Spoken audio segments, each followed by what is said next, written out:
let's look at some ways that we can take a brief reading passage such as this and make it more accommodating to an English language learner or an ESL student. So here is a reading on a brief history of food for high school students in a culinary arts classroom or family consumer science classroom. So you can see here it is it has a lot of words, a lot of vocabulary that might be difficult for an English language learner.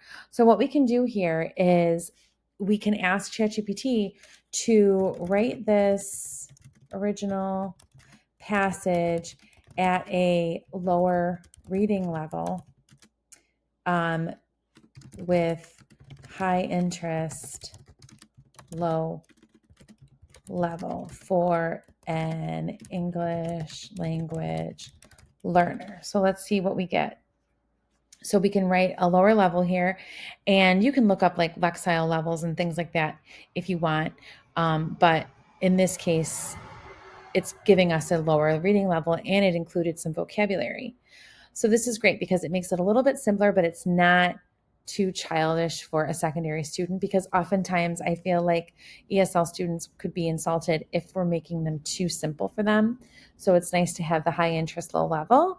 And then this includes the vocabulary. So we can take this one step further and ask ChatGPT to now include the vocabulary in both English and Spanish, because say that this English language learner, their native language is Spanish.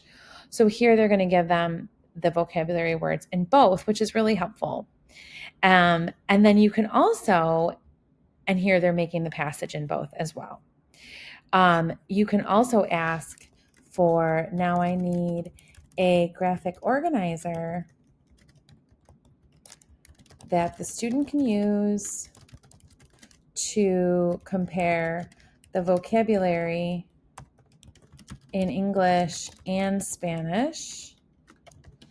And then it's going to give you an idea. Obviously, these graphic organizers are not easy to copy at this point, but you can create it in your favorite program, like Google Forms or Google Forms or Google Docs or Canva.